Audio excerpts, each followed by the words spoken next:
आपण ऐकत आहात जगद्गुरु तत्वदर्शी संत रामपालजी महाराज यांच्याद्वारे लिखित पुस्तक जगण्याचा मार्ग। विषय परमेश्वर कबीरजींद्वारे काशी शहरामध्ये भोजन भंडारा म्हणजे लंगर धर्मयज्ञाची व्यवस्था करणे। शेख तकी सर्व मुसलमानांचा प्रमुख अर्थात मुख्य पीर होता, जो आधीपासूनच परमेश्वर कबीरजी यांच्यावर खार खाऊन होता, अर्थात अगोदरपासूनच ईर्ष्या करत होता। सर्व ब्राह्मण तसेच मुल्ला काजी व शेख तकीने मजलिस म्हणजे मीटिंग करून षड्यंत्रा अंतर्गत योजना बनवली की कबीर निर्धन व्यक्ती आहे, याच्या नावाने पत्र पाठवून द्या की कबीरजी काशीमध्ये खूप मोठे शेठ आहेत। त्यांचा पूर्ण पत्ता आहे कबीर पुत्र नूर अली अन्सारी, विणकरांची कॉलनी, काशी शहर। कबीरजी 3 दिवसांचा धर्म भोजन भंडारा करतील। सर्व साधू संत आमंत्रित आहेत। दररोज प्रत्येक भोजन करणाऱ्याला एक दोहर म्हणजे जी त्या काळाची सर्वात महाग घोंगड्यांपैकी मानली जात होती, एक मोहर म्हणजे 10 ग्रॅम सोन्याचे बनलेली गोलाकार मोहर दक्षिणा देतील। दररोज जो जितक्याही वेळा भोजन करेल कबीर त्याला तितक्या वेळा दोहर तसेच मोहर दान करेल। भोजनामध्ये लाडू, जिलेबी, हलवा, खीर, दही वडे, मालपुडे, रसगुल्ले इत्यादी मिष्ठान्ने खायला मिळतील। कोरडा शिधा म्हणजे पीठ, तांदूळ, डाळ इत्यादी कोरडे जे विना शिजवलेले तूप साखर सुद्धा दिला जाईल। एक पत्र शेख तकीने आपल्या नावावर तसेच दिल्लीचा बादशाह सिकंदर लोधीच्या नावावर सुद्धा पाठवले। निश्चित दिवसाच्या अगोदरच्या रात्रीच साधू संत भक्त एकत्रित होऊ लागले। दुसऱ्या दिवशी भंडारा होणार होता। परमेश्वर कबीरजी यांना संत रविदासजी यांनी सांगितले की तुमच्या नावाचे पत्र घेऊन जवळपास 18 लाख साधू संत व भक्त काशी शहरामध्ये आले आहेत, भंडारा खाण्यासाठी आमंत्रित आहेत। कबीरजी आता तर आपल्याला काशी सोडून कुठे दुसऱ्या ठिकाणी जावे लागेल। कबीरजी तर अंतर्यामी होते, तरी देखील अभिनय करत होते।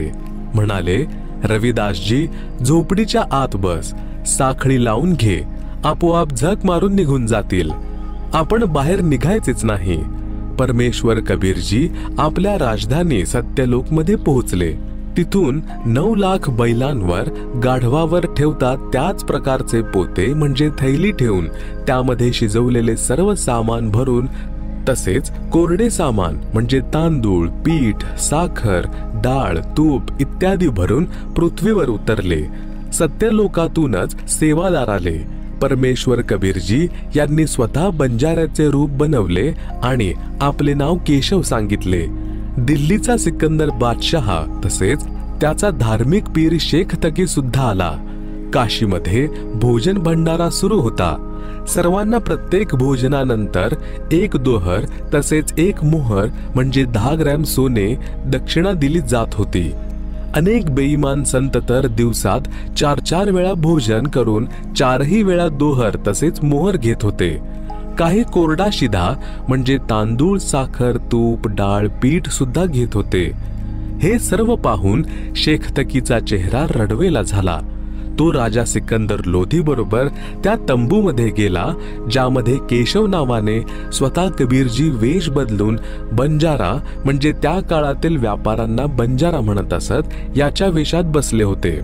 राजा सिकंदर लोधीने विचारले, तुम्ही कोण आहात, काय नाव आहे, आपला कबीरजी यांच्याशी काय संबंध आहे?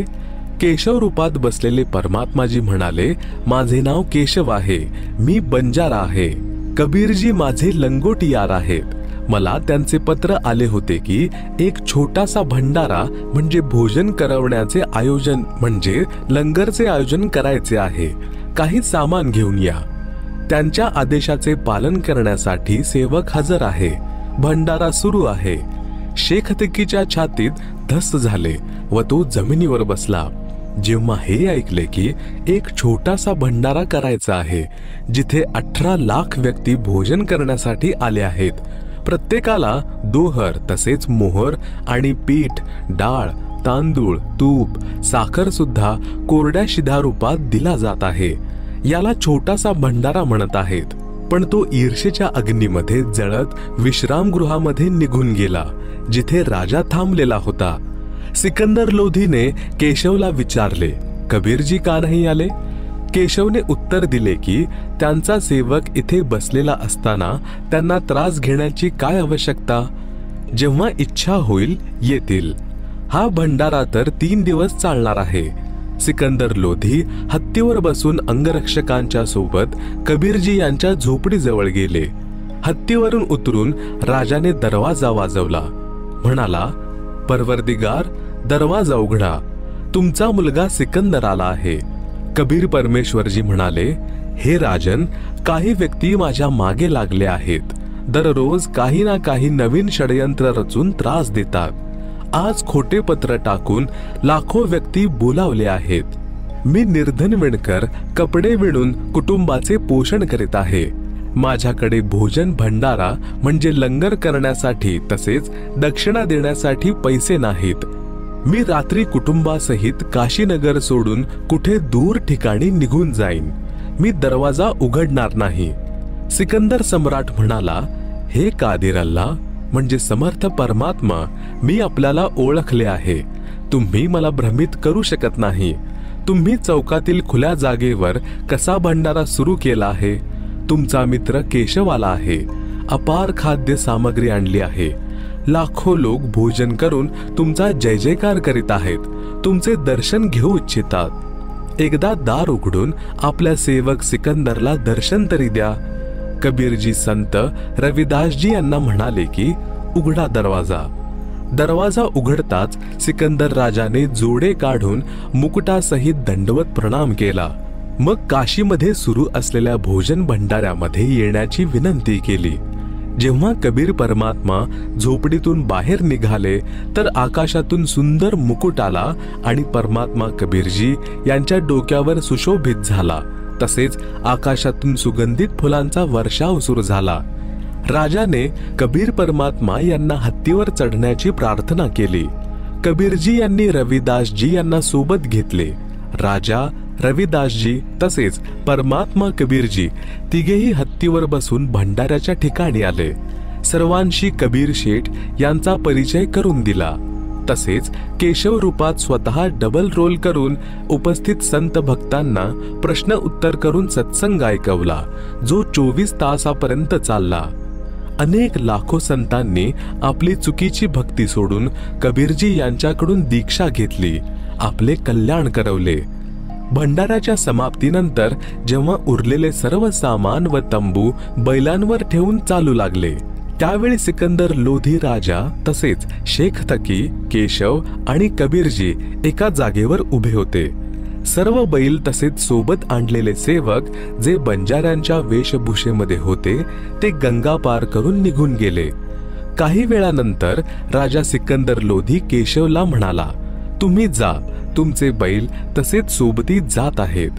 जिकडे बैल आणि बंजारे गेले होते तिकडे राजाने पाहिले तर कोणीच नव्हते. आश्चर्यचकित होऊन राजाने विचारले, कबीरजी, ते बैल व बंजारे इतक्या लवकर कुठे निघून गेले? त्याच वेळी पाहता पाहता केशव सुद्धा परमेश्वर कबीरजी यांच्या शरीरात सामावले. एकटे कबीरजी उभे होते. सर्व माजरा म्हणजे रहस्य समजून सिकंदर लोधी राजा म्हणाला की, कबीरजी, ही सर्व लीला आपलीच होती. आपण स्वतःच परमात्मा आहात. शेख तकीच्या तर तनामनात ईर्षेची आग लागली. म्हणू लागला, असले भंडारे आम्ही शेकडो करू शकतो. हा काय भंडारा केला आहे? मृत्यभोज केला आहे. महोच्छा त्या अनुष्ठानास म्हणतात जे कोण्या गुरुद्वारे एखाद्या वृद्धाची मुक्ती करण्यासाठी लादले जाते. त्यासाठी सर्व निकृष्ट सामान वापरले जाते. जगजोनार करणे त्या अनुष्ठानास म्हणतात जे विशेष आनंदाच्या प्रसंगी केले जाते, ज्यामध्ये अनुष्ठान करणारा मोठ्या मनाने खर्च करतो. संत गरीबदासजी यांनी म्हटले आहे की, गरीब, कोई कह जग जोनार करी है, कोई कहे महोच्छा, बडे बडाई किया करे, गाली काढे ओच्छा.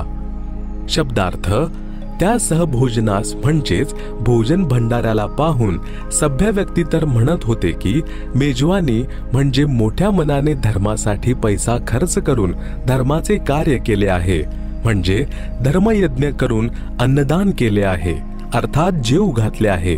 जे अहंकारी दुष्ट व्यक्ती होते ते म्हणत होते की महोच्छा केला आहे, म्हणजे मन मारून कमी खर्चात भंडारा केला आहे.